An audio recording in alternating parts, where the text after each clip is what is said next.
In this video, I am going to talk about an important reaction that alcohols are involved in, and this is esterification. There are multiple types of esters that we can talk about, but one of the important ones is bringing together an alcohol and a carboxylic acid. So we will have this attack the carbonyl carbon right there, and this will come off and take that hydrogen with it, and so those electrons will move down onto that oxygen right there, so that we end up forming our ester here and a water. And so, like I said, this is one of the reactions of alcohols that we're looking at. I've talked about in previous videos the tosylation, ether synthesis, oxidation, reduction, substitution, and dehydration. So this is the last one that we will be talking about in this series here. So an important esterification reaction is what's called the Fischer esterification.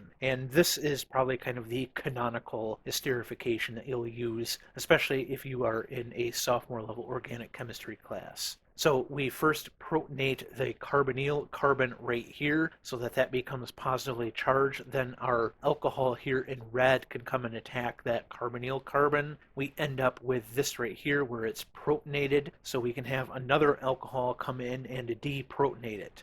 So now we have this right here. We can now have this alcohol group pick up a hydrogen so that we have this as a leaving group. We then have another alcohol come in and pull this hydrogen off while the electrons collapse back down, and so we form our ester here. A lot of times when I am writing this reaction, and this is going to depend on who you talk to, I sort of skip some of these steps. So I have this right here, this blue one leave, and then in this step I have the electrons go and just pick up that hydrogen right there. And so I kind of skip a lot of these intermediate steps shown on this mechanism here. But that, like I said, is going to depend on probably your professor if you are taking this as an organic chemistry class. And so, like I said, this is kind of the canonical esterification reaction, the Fischer esterification, but there are some weaknesses to the Fischer esterification. So the first one is that alcohols are not really good nucleophiles, and they're even worse in acidic conditions. So when you get that positively charged alcohol like what we have right here, that's going to be a really bad nucleophile. And so if you have a lot of those protonated alcohols, then it's going to slow down the esterification. But it's even worse for phenols, since those are really bad bases, and that's because the electrons on the oxygen are delocalized in the aromatic ring, and so phenols act as even worse nucleophiles. Also, when this is done with tertiary alcohols, we get a lot of E1 side reactions. So like this, we're trying to bring together this carboxylic acid and this tertiary alcohol right here. So we have this ester. We see that it actually favors the alcohol and carboxylic acid in the equilibrium here. And so we're going to form a lot of these alkenes here through the E1 mechanism.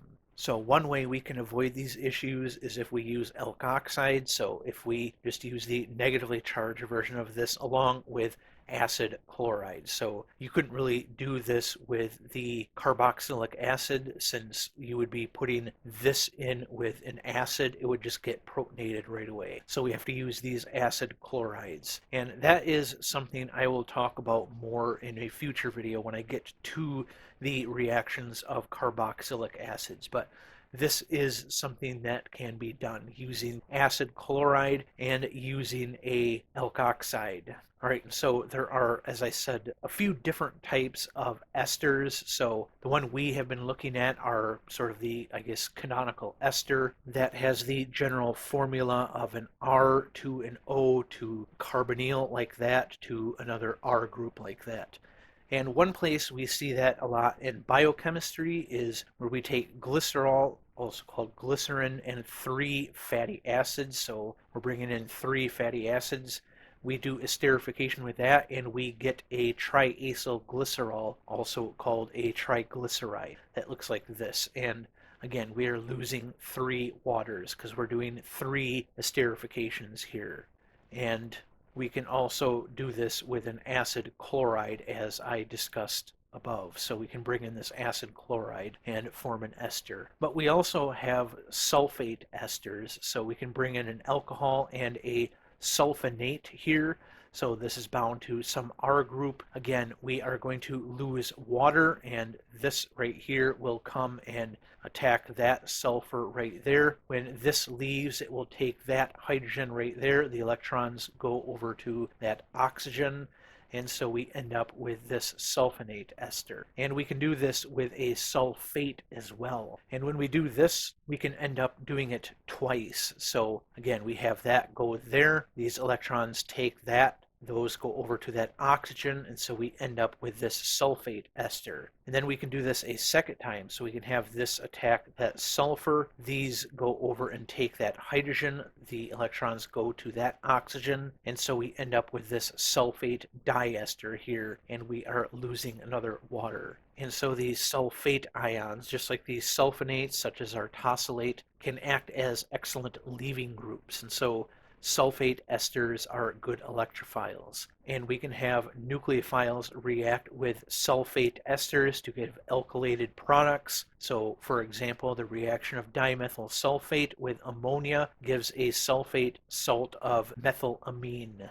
So we see we have our dimethyl sulfate here. This ammonia can attack that carbon right there. This will then leave, and we get our methylammonium ion right here. And so we can easily deprotonate this right here to give us our methylamine right there. And so that is the sulfate and sulfonate esters.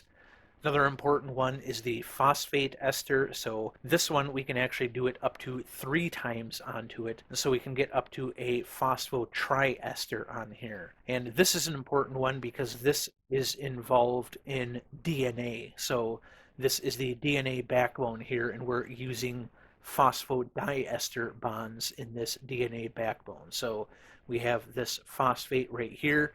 It's bound to the ribose right here and to this ribose right here. So the phosphodiester bond is used in DNA and RNA. So that is an important one to understand if you were going to take a biochemistry class. Then we also have nitrate esters, which again, this comes in, it bonds to the nitrogen. This goes over here, takes that hydrogen, these electrons go to that oxygen there, and we end up with this alkyl nitrate ester. And a place where this can get used is in nitroglycerin. So again, we're bringing in our glycerol here and 3 nitrates instead of 3 fatty acids, and we end up with this right here. So this glyceryl trinitrate, or as it's commonly called, nitroglycerin. And again, we are losing 3 waters when we do this. But anyway, that was everything I wanted to talk about in this video. So as I said, this is an important type of reaction here. These esterification reactions, the one you will encounter a lot is the Fischer esterification. Anyway, I hope you found this video helpful, and I will see you in the next one.